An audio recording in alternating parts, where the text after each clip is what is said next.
So welcome to PartnerUp, the Partnerships Podcast. All right, we're live. I'm excited to jump in, get to work. The thing that matters in a partnership is the trust and sacrifice. Proposing, building software that works for you. Right? Pump this up a little bit. Pump this up a little bit because I love the intro music, but I hope the community does too, because that's pretty sweet. Like, I spent a bunch of time on that intro music. But what is up? 2020, we're here. Before we hop in, I feel like, I mean, everyone's probably feeling this way in January, but I said this last week and I'm going to put it out there on the air. January, don't worry, 2021 is going to be better. January was just a hangover month, right? Okay. To 2020. So 2021 is going to be much better. We're here in 2021. January is just a hangover month. We're going to get over it. But welcome back to PartnerUp. We're actually recording back-to-back episodes. There's a bunch of new stuff coming that we haven't even talked about yet. And before I get into the stuff and like the episode and the guest, and I have some announcements. So let's do some business. We actually have a new co-host here on PartnerUp. And before I get into him, I do want to say massive shout out to Kevin Rahasia. Kevin and I have been friends for a very, very long time. He just took a new role over at Active Campaign and has been busting his butt to take them to the moon and probably public soon. If you're paying attention to them from the sidelines, I bet they IPO here soon. So Kevin couldn't commit the time, but he wishes everyone well. We're both members of the Cloud Software Association, close friends, and thank him so much for his contribution, the guests and the commentary, and just a unique human, Alaskan crab fisherman that invested in the iPhone. That it's crazy. It's a crazy story. Love that man. But today, we have the new co-host here. His name is Justin Bartels. Justin Bartels, welcome to PartnerUp. Thanks, Jared. Thanks for having me. Thanks for making me a part of the podcast here. This is going to be so much fun. So Justin and I have been working together for a couple years. And I love Justin. He can do a little bit of everything. Throw him into a deck to give a presentation to a bunch of executives or a field team, BD, sales, marketing, partnerships. And Justin's actually here at Drift too. So we probably know each other a little bit too well from a working relationship standpoint. But Justin, how did we end up, we ended up working together because of partnerships. So maybe give your version of that story. Where were you at the time, and how did we end up, talking? Yeah, I think in true Jared fashion, I mean, you were trying to start a partnership, right? Like, I think I was a big fanboy of DC and DG and the content that Drift was putting out, and was drinking the Kool-Aid. And I was at a marketing agency, a marketing tech agency at the time. And of course, like, took the free version of Drift, threw it on the website, and was like, okay, there's something to this. And I'm getting invested. And then I started to see it pop up in our clients, and they started using it because it was kind of a similar client base and a similar customer. And then I'm trying to remember how our paths directly crossed. I don't know if it was in partnership negotiations from one of your reps or whatnot, but we got getting put in touch, and you were pressing hard. And I was like, look, I'm trying to start a partnership here. It wasn't highest on the totem pole, but I was trying to, to make the internal case. And I think at that point in time, we just kept running into each other at conferences, and each step of the way, you were making a little bit more progression with the Drift Partner Program. And then, at some point, I was like, okay, I gotta jump on this rocket ship. And this guy is too passionate and too persistent for me to not see something here. So kudos to you for staying on it. And here we are, right? I mean, passionate, persistent, crazy, but you must be crazy yourself, because you uprooted, life in, Montana, and moved out to Boston and started crushing it here at Drift. And then pandemic hit. So moved to the big city during the middle of, not in the middle of COVID, but before COVID hit. Little did you know. But I'm so excited to have Justin here. You weren't a theater major, but you were involved in theater. Yeah, after the fact. So how in college you take those core credits you have to fulfill, to round out your, well-rounded education, so to speak. And I had taken like an acting for non-majors course. And out of that, it was very impactful, right? A very impactful class, and had a great instructor. And I was like, all right, after I'm done and I get a 9 to 5, I want to start to take some acting classes. And there wasn't acting classes at the time, but there was improv classes. And through that, I got involved in improv theater and started taking it and started getting really involved and then started teaching it. And so I have a background in theater and improv there, but I actually preferred teaching it more than I like doing it for some odd reason. But Well, I mean, I love the stage presence, if you will. How you present yourself, and your inquisitiveness around partnerships and all the various aspects of it. Also a CrossFit instructor as well. yeah, functional fitness fiend of sorts, Love that. Love that. I mean, We'll go with that. I'm wearing my Cam Hanes shirt. Nobody cares. Work harder. There you go. Ran my 15 miles this weekend, so we get along in that regard. And yeah, this is going to be a fun partnership here on PartnerUp. And today, what we want to dive into for the topic is managing these big alliances. We've talked to a bunch of executives, VPs of partnerships and directors and partner operations leaders, and then some legends like Bobby Knapp or Pete Caputa. But there's a whole bunch of people that are assigned with, like, some director of partnerships, VP of partnerships gets a wild harebrained idea like, hey, let's go partner with Microsoft. Let's go partner with Salesforce. Yeah. And then someone like Justin comes in to either crush it or fail in flames. I mean, there's no book for this, right? There's no book for the role of alliance manager, right? So someone that's responsible for the day-to-day, driving partnerships with a sumo. So that's what we're going to do today. We're going to come into this because your role currently, Justin, is you own the Adobe relationship here at Drift.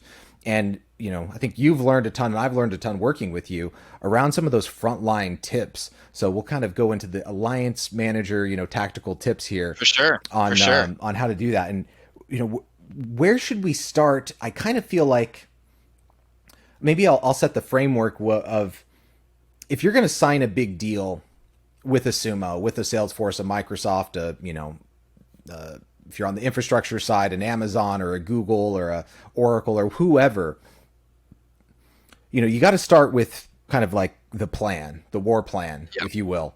And you sat down and we worked on that together. Maybe we can kind of talk through, like, a lot of times these deals get done, but there's an absence of how do we get to the number? Right. Maybe let's start there. Like, let's start with the plan. Right. Well, I mean, we're learning a lot, right? And we've learned a lot this last year. I think if we were to go back, right, and if I were to say, hey, Justin, I'd recommend starting it, absent of how close we got to it, I'd say, double down on where you're already having wins, right? I think especially with a big sumo, being a smaller duck in a bigger pond, it's easy to get, carried away with, wow, there's so much potential of so many people I could be working with across this organization, right? But really, where am I already seeing successes, and what can I do to optimize that and almost have that automate or almost keep it running to produce similar results of what, you were doing in the past. And then from there, what's going to be the next best group? And I think that is square one where I would start is, what's going to be our 80-20? Who are the groups that are really going to resonate with this partner vision and this partner value hypothesis? And let's really make sure we nail those before we try and boil the ocean with something bigger. Well, it sounds so simple, but I think in tactical terms, what you're really talking about is having a tiering strategy for the account, for the partner, right?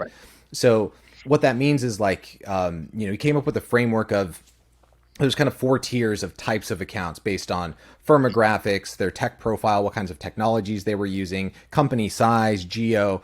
And we kind of built out, tier 1, tier 2, tier 3, tier 4. We said, hey, we're going to play here. And that's, right. That's strategy. I'm a big fan of this book called Playing to Win. And, strategy is choice. A lot of people complicate strategy and it's a big planning doc. Strategy is simply choice. And we made a choice. Here's where we're going to play.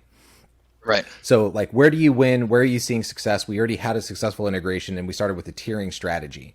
I think that's the first thing you have to do is, okay, where are we going to play? And then the next thing, and actually, let's clarify that. When we say where we're going to play, there's actually 2 roles there, right? There's the accounts that we're trying to get our sellers connected to, and then there is the people in the alliance partnership, right? Like, sure, the people at, Salesforce, Adobe, whatever. How did you think about breaking that down? Yeah, for sure. Well, First off, going off of the group where we had a lot of success, we were able to carry over the existing knowledge of who we are and what we do. And I'd say that's, probably the biggest challenge in starting a new partnership is just getting the word out about the partnership to the parties that matter and what it means for them. So I think with us, we started with the groups, right, that already knew us from our existing relationship with Marketo and our existing partnership with Marketo. And then from there, we tactically look at, okay, who has the relationships of the people we're trying to work with? This was a sales and is a sales driven partnership. So ideally, we canvassed the ecosystem that is Adobe, or the organization that is Adobe, and looked for the groups that had the relationships with the types of accounts we wanted to be working with and have on as clients. And that really set our narrow focus, right? And it helped us say, like, is this person worth our time? Is this person worth investing and building a relationship with? Or are we just going to spin a bunch of cycles and there's not going to be a lot of fit and there's going to be a lot of friction? Is that what you saw? Is that what you would advise with somebody who's going through this for maybe the first time? Well, I think what you did a good job of is you broke it down into titles, right? So who are the people that we needed to work with? Because there's account executives, there's account managers, there's solutions consultants, there's customer success managers, there's title. And you had a cool phrase that I loved. It was like account-based business development, which we could probably have a whole episode on this, just on account-based BD, because ABM is all the rage. What the heck is ABBD or ABP or whatever the heck we want to call it? Is like breaking down that alliance account into the contacts, right? Like, companies buy, but the reality is that you sell to people, right? You target companies, you sell to people, and the people at the Microsoft, the Salesforce, Adobe, whoever, we really had a structured persona there. And then you've actually even tracked, right? Like how many contacts. I mean, last I checked, you've met with over 180 separate contacts at the alliance partner. Yeah, we're getting a little bitter. I guess the thesis is that, at the end of the day, we want introductions into new accounts as partnerships, since it's a sales-driven partnership. But, for somebody we're meeting for the first time that has very deep relationships with maybe this enterprise account and, is very cautious of controlling all the variables, including the partners that are involved in that account, working towards a direct introduction might be a big step. So what we've put in place is this funnel that tracks how far they along with the progression. So step one is, do they know of us at all? Like, do they know that Drift exists, we're a partner, and basically the one line value prop of what we can do? And then the second stage in that funnel is, okay, have they have a deep dive? Like, have we really set the time, maybe on a 30-minute call or on a team enablement, to share with them what Drift can do specifically for their types of accounts, for their roles specifically, how we partner together and what the plays are? And then from there, have they worked with us on an account? Like, either do they have overlapping accounts that are customers of ours and we're trying to grow them and expand them and we're working on opportunities together, or have they introduced us to one of their accounts and vice versa? And I think that has worked well in not overstepping our bounds too quickly with some groups and burning maybe that in first impression, so to speak, and that first at bat and our brand reputation within Adobe themselves, and really making sure that it's kind of consumable bite-sized fashions to progress them along that relationship to the end goal where we want to be. It's really great and interesting to see how those relationships at the front line make or break these types of partnerships. And it's both. I mean, you have to have that executive alignment. That's key. But where the intros come is from those, peer-to-peer relationships, almost. And even beyond that, Justin, one of the things that I've seen is, like, we've talked with like Brittany from G2 Crowd about, how to sell partnerships internally. So when I say peer-to-peer relationships, like, obviously you're working with a partner manager, at the alliance account, right? Like, you have a counterpart there, but there's another level or layer, I think, where the magic really starts to happen is if you can build those peer-to-peer relationships with, the CSM or the account manager and your account executive inside of your company. Maybe talk through, we've kind of gone from like account plan and then like which types of contacts, and then we got to get the account executives to talk to the right party at the alliance account. Maybe some tips on how to like build those relationships to where you have to be there a lot, probably too much. Like, that's one of the things that we're working on, but maybe some examples without giving away names of how you've built that peer-to-peer relationship. For sure, for sure. So I think the best kind of model to have is almost a similar funnel model, right, to what we just described with the relationship. And when you're looking at your sellers, you're going to have a variety of people who have a variety of partnerships experience. Some maybe enterprise sellers who are really good at partnering and they know how to have an account sync, they know how to come up with a plan, they know how to work with a partner. Some maybe their first rodeo and they're very cautious and they don't know what to do per se and how to do this and who they can trust and how much information they may be able to divulge. So on our end of things, I'm kind of also keeping track of that as well. Like this rep, that owns an account we're trying to get into, have they partnered with, our partners before? Have they been through this motion? If they have, I can probably, just pair them up over email or in a, quick Slack and let them run because they know the rules of engagement. But if they're newer to the process, I might have to handhold them a little bit more in the beginning. And that's the upfront, just cost of the partnership and getting the motion going and enabling internal teams and enabling your partner. But over time, you can, the ideal state is you have teams that have overlapping territories, which, is also a big consideration in this. Is like how many actual relationships and accounts do they overlap? And then from there, what is the defined motion and are they enabled to run with it? And I think in that ideal state, you have a lot, sellers or CSMs or account teams with a lot of overlapping accounts, and they understand how to help each other out, the joint value prop and how the partnership helps the customer, and they're able to just kind of run and connect on their own, keeping you in the loop, of course, for reporting processes and making sure everything's humming and coming in and play mediator if there's a little tension. But yeah, that's kind of how I've broken it down. Viewing our internal relationships and the progression with the partnership almost is the same as how do we enable and progress a partner externally too. Any tips you'd add there, or anything you've seen that you would do if you're to jump into a new partnership like that? I mean, it really does come down to the relationship that you build. So, you have trust with a number of folks inside there that, can rely on you because you've come to them before and demonstrated that you have high standards, right? That you'll put the customer first, you're going to make them look good, and they understand the why. I think that's probably where I over-index. I mean, when I started, every time I've started a big alliance, and I'm typically the person that's going to break down the door on the alliance. Like I'm going to go and build it from zero to something, not to great, but zero to something where like we're at least doing stuff together. I'm going to really over-index on the why, the Simon Sinek. Like, why is this so important? What's the grandiose vision? And I'm going to make sure that rep cares. I'm going to make sure that rep understands how they make money, right? Yeah. The best partnerships are not steeped in how your company helps the bigger company make more money. The best partnerships, in my opinion, are steeped in how you help that account director, that account executive, the account manager, the CSM, that person on the front line believe that this is something that helps them meet their goals. Mm-hmm. And if you can start it off that way, where they believe this is a different type of partnership, like you got to imagine if you're at Microsoft, which is the largest partner-centric organization in the world. I mean, just look at Microsoft Teams versus Slack, right? There's a reason why I would want to talk about this all day too, because there's so many partner stories in the Slack versus Teams thing. Yeah. Salesforce bought Slack because, I mean, Slack kind of needed to. Microsoft's been eating their lunch. Hello world, like probably most of the people here are like, what are you talking about? I use Slack.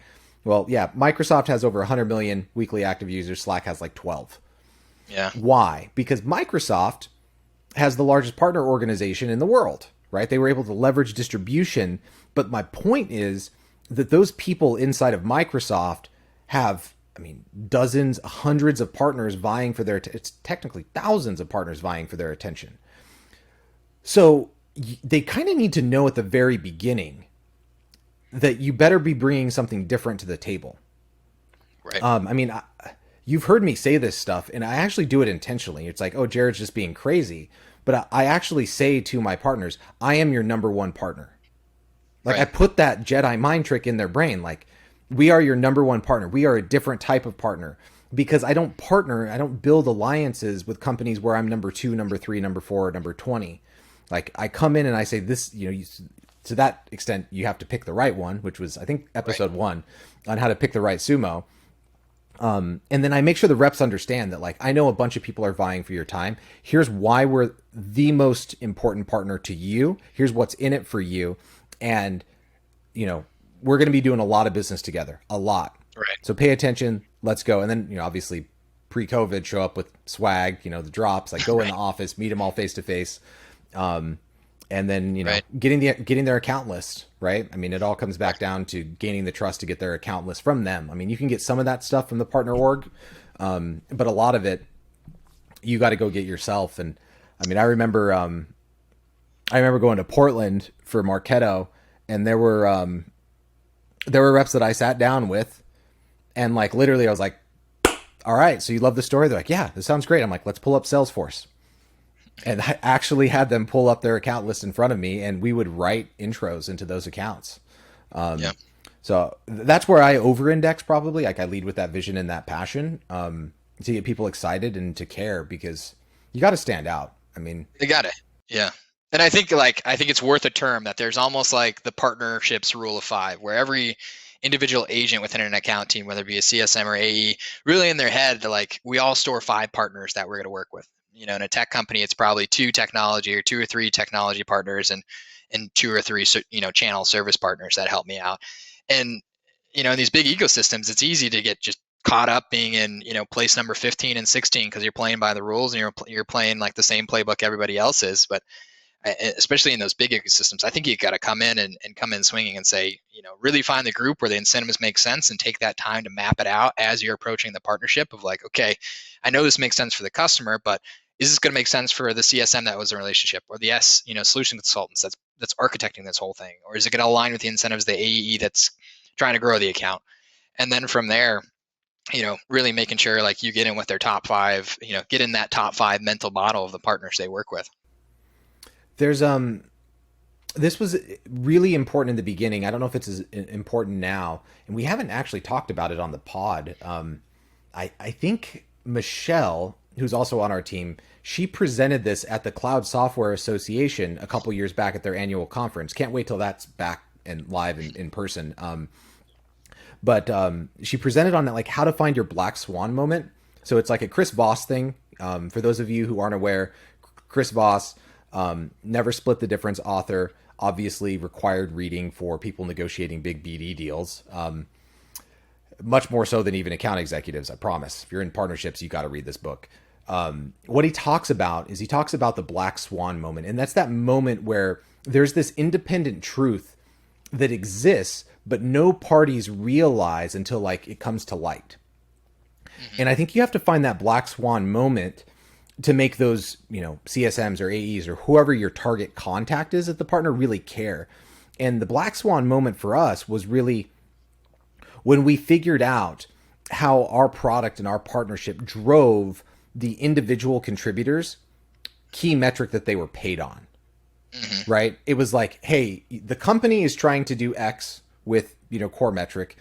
Everyone's compensated according to Y. Here's how our product ties those things together. And I remember Jill Rowley, who's also was a guest on one of the shows. I mean, literally it was her and me and then Bobby, because Bobby was kind of helping us out on the side. Bobby, like literally we stood up and high-fived across the table whenever we realized this black swan moment, because it changes the dynamic of the negotiation and the conversation. So like that's what I bring, what I think about to make these things real is you have to start there, and then goes through to the relationships. And there's so many tactical things that you can do to make a partnership work, but I think you have to start there. Right. Let's take a different turn and move into not just how you get the mind share of the individual contributors and build peer relationships, but you start to branch out into other parts of the organization. So marketing, product. Maybe talk to me a little bit about how you've seen going into other areas of the business outside of the partner org and the sales org. Yeah, I mean, at first, just being a partner, individual of one, or tech alliances manager or team of one, I think my first step was understanding both with our internal marketing groups and our partners marketing groups, where do the needs align, where we can exchange something with a partnership or to help each other out with the partnership. And same thing on the product side and integrations. Like, is there a product need that our team doesn't want to build, or is later on in the roadmap that where a partner integration would suffice, and is heavily requested right now to put together a bigger picture. And I think early on, like just taking stock of that and playing liaison and being able to connect those leaders who own that find that problem and own that problem and care about that problem across both organizations is probably your best bet before you get back up with a partner marketer and back up with a dev integrations team and somebody to really run with that. So I'm going to pause you there. I'm going to pause you there because maybe we'll talk about this tech alliance to like partner marketing component. What you just said was you have to find the unique things like from the field and then bring those to partner marketing, not ask partner marketing what we can do together. Was that kind of the takeaway? Yeah. Yep. So, so I think, and I think that's also a good barometer of like, is this a really big, important partnership? Like, can it do something for marketing at the same time it does something for sales at the same time it does for product and customer success? Because if you can hit on one of the major initiatives with all four of those organizations throughout the entire customer lifecycle, like that really has I would say is the check boxes you should run with when evaluating a new partnership, right? Like and being honest about, hey, am I trying to fit a square peg into a round hole with this partnership? And it sounds great on paper, but really there's not something that a partnership can solve for on both sides. Right. Let's talk about, getting an audience, because, the one-to-one work, there's lots of work that goes into making that one-to-one work where on a Zoom call with, one person, you're trying to get, her account list and connect your account executives eventually. But let's talk about getting an audience, because that's, kind of like the holy grail of like getting more, awareness into consideration, right? Like if they've heard of you before and they've seen you on a screen or like at one of their field events, then whenever you have that ask down the line and you try to connect one-on-one, it's more likely to land. I'd love to hear a little bit how you think about getting those one-on-one events or making sure they have an impact. I mean, this might be where theater, Justin, comes into play on how you present to a large group and then are able to go reach out to them one-to-one and they actually respond to your emails. They actually book a phone call. I feel like a lot of people could just spin their wheels just trying to do that. Right. And I think this one thing that's going to tie all this together is really the importance of having like an internal champion at your partner organization that'll help explain the insider baseball, what each organization and group is going to need. And when you're in a partnership, that's usually your corresponding partner manager. But before you've established that partnership, I think it's worth doing some development and some cold outreach to find a champion that helps understand these different parts of the organization, can explain them to you, so that when you are presented with an opportunity to present in front of a large organization, they can put you in touch with maybe somebody at that organization that's or at that part of the organization that's really well respected. So what I often do is if I'm about to go in front of a group of CSMs in a specific vertical or in a specific product line within Adobe, I'll have my partner manager set me up with 30 minutes just to basically do almost like persona research of like, what keeps you up at night? Like, what's your primary goal if I don't know it? And, what are you comped on? But also like, what are you seeing these challenges with your group, with your customers? And here's my value hypothesis. And getting that feedback first before you present it to the larger group is key. And especially when you can say, hey, we worked with, Jessica as an example, and she's really well respected within this group to come up with this message and to come up with the storyline and keep it focused on what matters to you. So let me know what you think about this 20-minute overview, But I think building a champion who can give you the insider baseball before you go to that bigger group and almost give you the feedback on the story, the why is this going to resonate before you get there, has been kind of my bread and butter. Yeah. And then getting that, feedback loop prior to presenting to the larger organization. I think a lot of folks, it's such a simple thing to do, but is would probably be overlooked by a bunch of people. It's like, oh, let's go prep internally. Let's prep internally versus prepping with the partner and getting feedback before you go to that large audience, because you don't get those opportunities like every month, probably not even every quarter. Right. Like you might have one shot at sales kickoff and they just learned, 80 things and you want them to remember your 81. So you better make sure that you are seeking some feedback prior to going in and, getting that large audience. And Post. then to add, go ahead. I was gonna say, to add to that, like if we talk about the flip of that, of like how do you get that big audience, right? Like how do you even, these team calls, they have so much to cover, and they have so much to go get in, and their bi-weeklies or their monthly. How do you earn 10, 15, even 20 minutes of that? I think the play, at least that we've run with, is get a win with that team and then bubble it up to the manager, right? Whether it's the first deal or helping them grow an account or making them look like a hero within their organization. And as soon as that win comes back, like my go-to action there is like, hey, who's your manager? I'd love to thank him for the partner collaboration that we just had.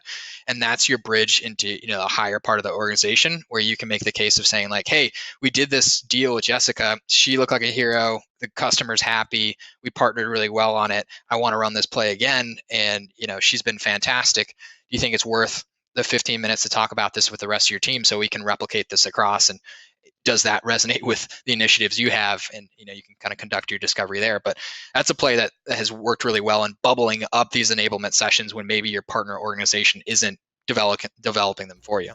Right. So it's like the bubble up and circle back kind of play, where you're going one layer up and you're bubbling up, the win, the insight, the thing that really helped one of their individual contributors or their team. And then you circle back with updates to that leader, right? And they see you in these broader team events. And whenever you have an opportunity, you're able to, speak contextually to, right. The commercial greenfield, like healthcare, like it's specific, right? Like how you've helped their part of the organization, not just the big dog, because every single, business unit or even segment cares about different parts of the business. So it might be vertical specific, it might be geo specific, it might be very different depending on what side of the business that you're talking to. You have to, have that opportunity to kind of like bubble up and then circle back and provide them the updates. Right. Let's go like post those events where you're, you've just given a big presentation. Talk to me about CTAs and trying to get that, you just presented to 60 people. How does that 60 people translate into, 6 account mapping calls, right? Yeah. Very clear CTA, right? And I think it actually starts at the presentation and walking people through the importance of that CTA, right? So typically, if you're doing your first enablement session with a new group, the ideal state is you get to an account mapping call where you can really understand, okay, what relationships does this group have if your partner organization isn't willing to give it to you or do it in mass? And then, where can I map my teams and set them off to start working on these accounts together and helping each other out?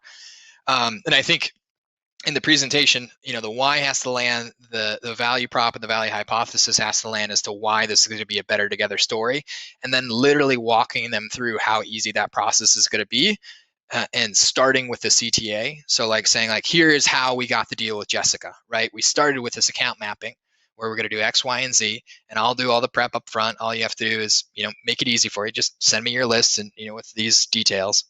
And then from there, I'll mark it up before our call to make it as effective and efficient for you. And on that call, we're going to set 2 to 3 targets where it makes sense for you based on your relationship and your initiatives and, accounts that we're trying to target and we think would be a really good fit for what we're doing over here.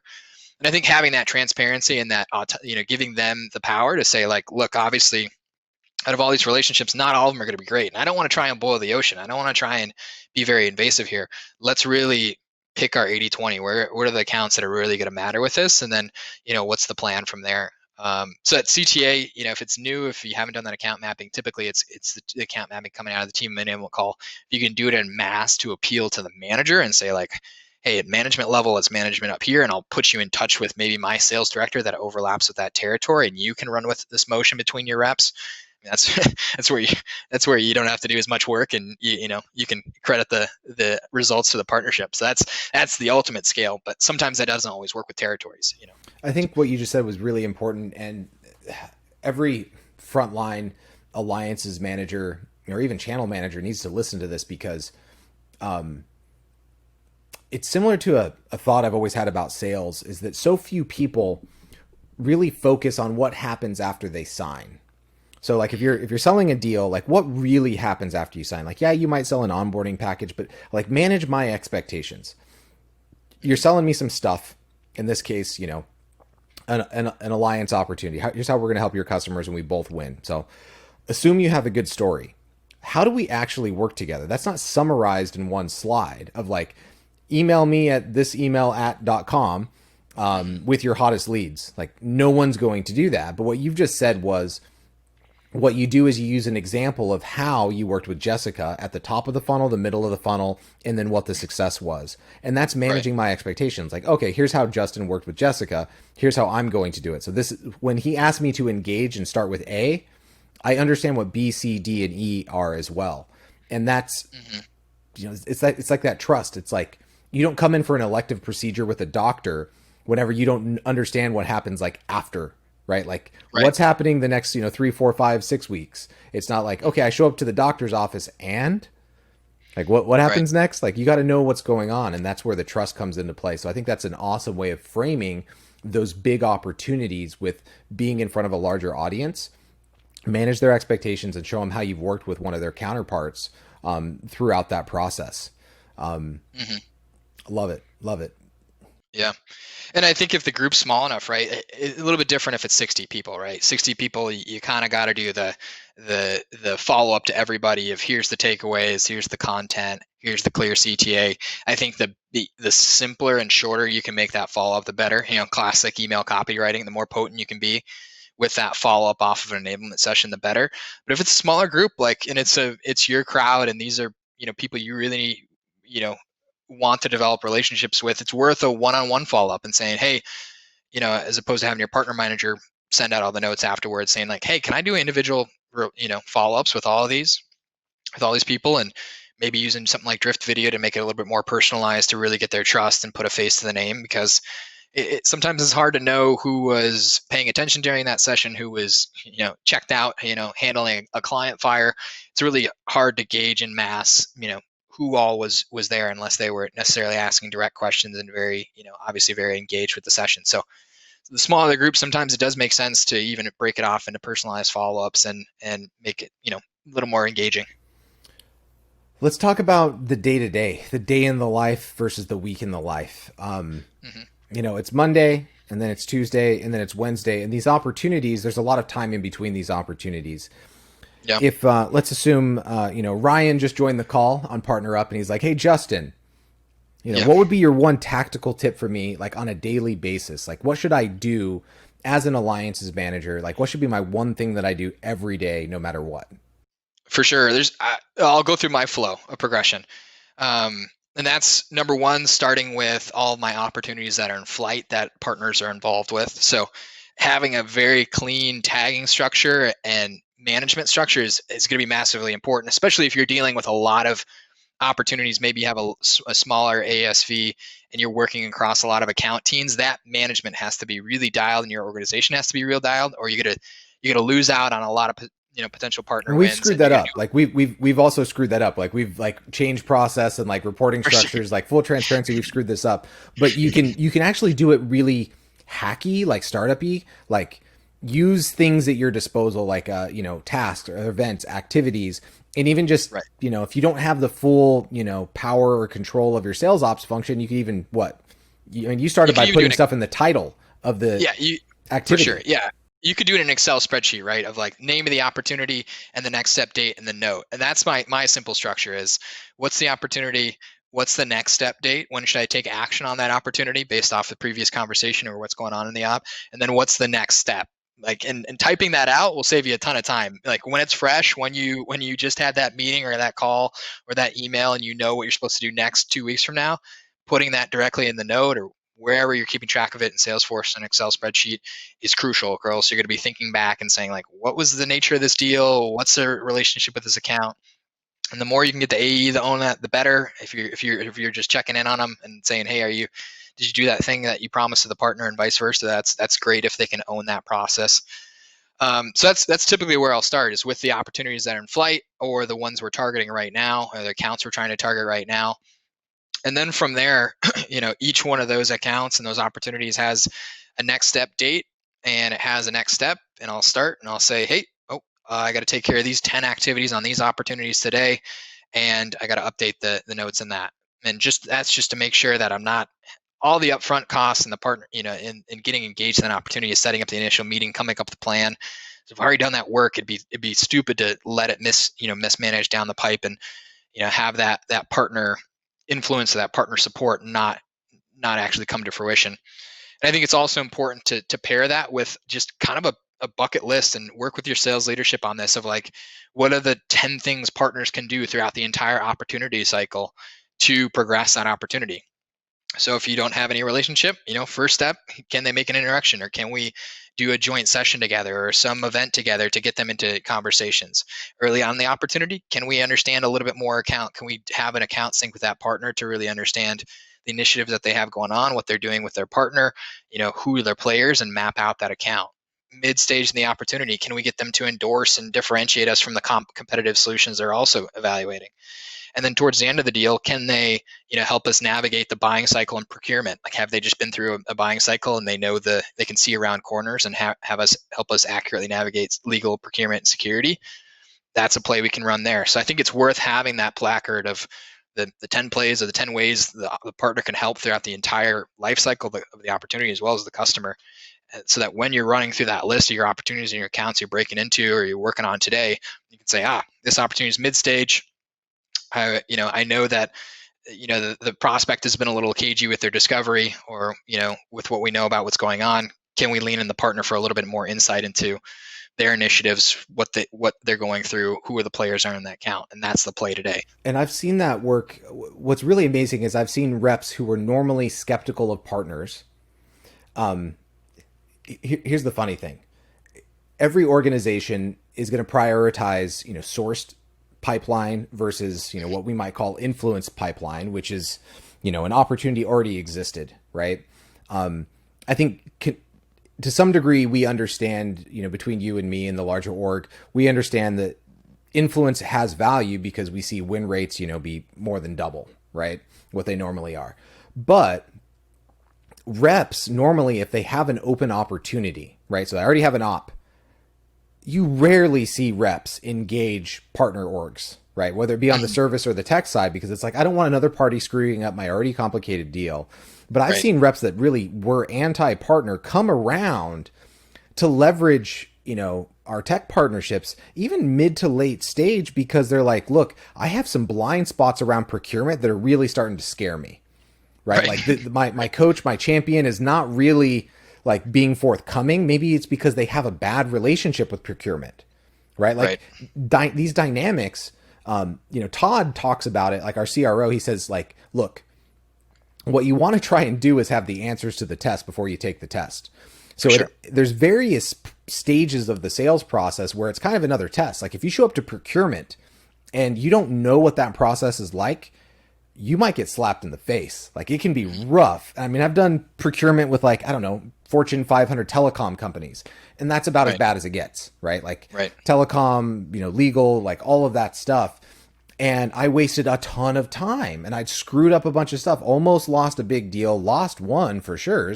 And probably a relationship with the champion who'll never work with me again because I couldn't navigate procurement. It was way too complex. And I had a 20-year procurement professional that was like there to, rake me through the coals and make me look horrible. Like that was her job. She was like, oh, honey, you don't know what you're doing. I'm about to take you out. So I've seen reps that, go, you know what? I'm going to lean into getting the answers to the test and work with Justin to, really nail procurement, wow the organization, and land my deal at the size I want to land it, not push it out another quarter. There's so many things that you can do. So I think that placard of here's how we can work together no matter where the op is, no matter where the account is stellar. And you got to educate the AEs and the directors and, kind of out throughout the org. And work with the sales. Yeah.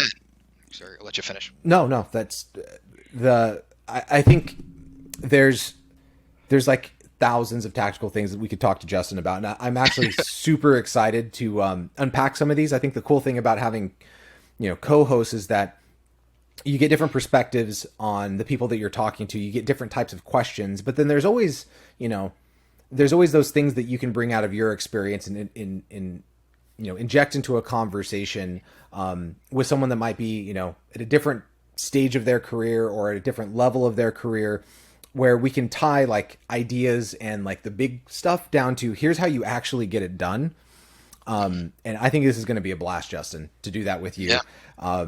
And tomorrow we're actually recording another one. So we're going to do back-to-back episodes. There we go. And we're going to talk to a gentleman by the name of David Pilgrim, who I'm really excited to talk to. He's been in tech partnerships, big BD deals for 20 years.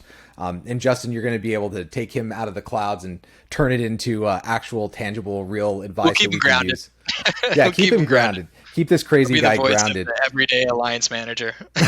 Not just an everyday. How are we going to do that? Will be my most important question. I think we'll see. But I'm excited to learn. Right? There's no degree for this. There's hardly degree programs for sales, and progressive organizations are doing, or universities are doing it, colleges are doing it. But man, there definitely is a degree for BD, and everyone kind of learns by doing and learns by getting coached and learns by asking questions from others and saying, this is broken. How did you fix it? Or how did you do it? So I'm excited to learn from this community. Absolutely. Absolutely. So before we wrap up, just a quick reminder that we're now in partnership with the Cloud Software Association. So make sure you go check them out.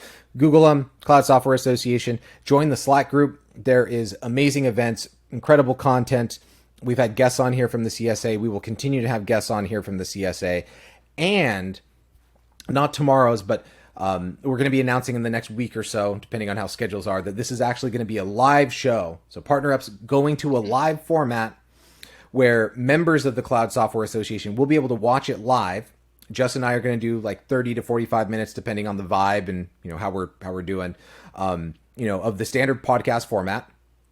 And then members will be able to actually do Q&A with the guest live through our platform that we have set up. So I'm really excited for that. Don't worry if you can't catch it live. Obviously, we're still doing YouTube, Spotify, Apple, Amazon. I had Alexa play an episode for me the other day, so you can even ask Alexa to play the podcast, and apparently it works. It's all magic to me. I have no idea how the heck she knows. But I'm stoked to have Mr. Justin Bartels. We're going to go on a long run together, and 2021 is going to be the year that we put partnerships on the map with PartnerUp. So Justin, welcome aboard. Any parting thoughts on your first episode? I'm excited to jump in, man. It's a Monday night off of the holiday, and this has me riled up to jump in tomorrow morning. So, let's get to work. That's something that we could all use a little bit more of, I think, in 2021 is gratitude is a very underappreciated, ironically underappreciated, virtue that, my background is I have. Everyone fights ego to some degree, whether you feel like you're faking it or you feel like you deserve more than you have. I've always had this itch to start my next company. I've started several. I haven't had the big exit, but I've started businesses and I've built multi-million-dollar companies. I've failed multi-million-dollar companies. And I've always had this am I in BD? Am I a partnerships professional?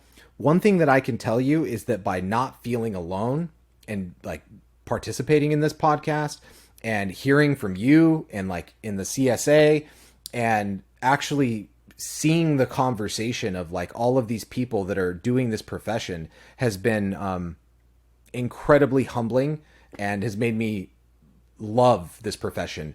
And I think one of the things I'm doing right now is, you can't see it, but I'm doing this from Jesse Itzler. It's like the Big Ass Calendar Club, where I have this giant calendar and it's my entire year's planned out about, all the things I want to accomplish this year, podcast being one of them. And when do I want to start my next venture? What do I want to do next in 3 years, 5 years?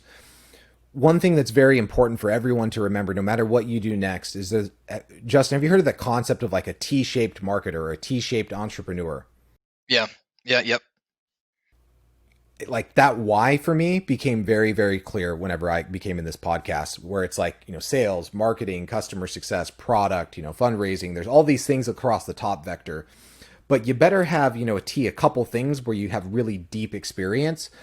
And for me to lean in to partnerships, because it does touch everything, right? It is so cross-functional and it is rare to get excellent at this, has been very empowering. And I'm really grateful this year to be in partnerships, and grateful to have this podcast and to work with folks like Justin. So Maybe that's the note that we'll end it on, is a sweet note for 2021. Let's end this hangover month, and be grateful that we're in a beautiful role where we get to experience so many different things that can really translate to anything in the world. So there we go. Justin. All right. We'll see you folks next time.